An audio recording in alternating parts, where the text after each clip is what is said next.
PM Narendra Modi ने लोकसभा चुनाव 2024 के मद्देनजर कर्नाटक के शिवमोगा में एक चुनावी जनसभा को संबोधित किया। रैली को संबोधित करते हुए पीएम ने कांग्रेस और इंडिया गठबंधन पर जमकर निशाना साधा।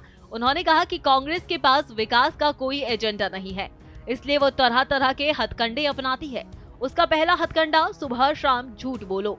पीएम यही नहीं रुके, उन्होंने आगे कहा कि कांग्रेस एक झूठ को छिपाने के लिए दूसरा झूठ बोलती है। कांग्रेस के नेता झूठ बोलने के एक्सपर्ट हो गए हैं। इन लोगों की मंशा कभी देश की भलाई की नहीं रहती है। कांग्रेस का केवल एक ही लक्ष्य है, लोगों को लूटना और अपनी जेब भरना। पीएम ने राहुल गांधी पर निशाना साधते हुए कहा कि 4 जून को इनको पता लग जाएगा कि शक्ति को ललकारने का मतलब क्या होता है। कांग्रेस एक ऐसी पार्टी है जो सत्ता पाने के लिए किसी भी हद तक जा सकती है। अंग्रेज चले गए, लेकिन कांग्रेस ने अंग्रेजों की फूट डालो और राज करो की मानसिकता नहीं छोड़ी। कांग्रेस ने सबसे पहले देश को बांटा, जाति के आधार पर, समुदाय के आधार पर बांटा, धर्म, क्षेत्र और भाषा के आधार पर लोगों को बांटा और सत्ता हासिल करने के लिए कांग्रेस ने देश का बंटवारा भी किया। लेकिन फिर भी विभाजनकारी मानसिकता वाली कांग्रेस इससे संतुष्ट नहीं है। कांग्रेस ने फिर से देश को बांटने का खतरनाक खेल खेलना शुरू कर दिया। अब वो अपने इरादे के बारे में खुलकर बोलने भी लगी है। हाल ही में कर्नाटक से कांग्रेस सांसद ने एक बार फिर से देश को बांटने वाला बयान दिया है। कांग्रेस पार्टी ऐसे सांसद को पार्टी से बाहर निकालने की बजाय उन्हें बचा रही है। कर्नाटक ऐसी राजनीति है और ऐसी साजिशों को कभी सफल नहीं होने देगा। पीएम ने जनता से कहा कि कांग्रेस को इस लोकसभा चुनाव में चुन चुन कर साफ करना है। आपको 26 अप्रैल और 7 मई को इस संकल्प के साथ आना होगा। विकसित भारत के लिए 400 पार, विकसित भारत के लिए,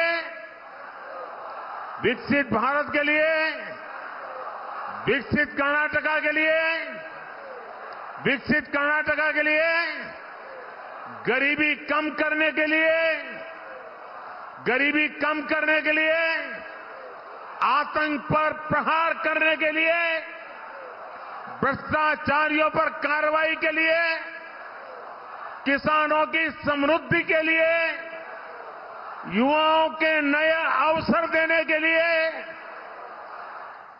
ये बारी नानूरू मेरे टका की धरती का ऐसा अपमान करने वाली कांग्रेस को इस लोकसभा चुनाव में चुन चुन करके साफ कर देना चाहिए। करेंगे ना? करेंगे ना? जरा दोनों हाथ ऊपर करके बताइए, करेंगे ना? चुन चुन करके साफ करेंगे ना? 26 अप्रैल और 7 मई को आपको इसी संकल्प को लेकर निकलना है। 26 अप्रैल और 7 मई को आपको अपने वोट से कांग्रेस के विभाजनकारी मंसूबों को ध्वस्त करना है। पीएम ने इंडिया गठबंधन की मुंबई में हुई महारैली पर निशाना साधते हुए कहा कि कल मुंबई में शिवाजी पार्क से शक्ति को नष्ट करने की घोषणा की गई। इससे बाला साहेब ठाकरे की आत्मा को कितनी ठेस पहुंची होगी। नारी शक्ति का यही आशीर्वाद मेरा सबसे बड़ा कवच है। इंडी गठबंधन के लोग इस शक्ति को नष्ट करना चाहते हैं। उन्हें मां भारती की बढ़ती शक्ति से नफरत है।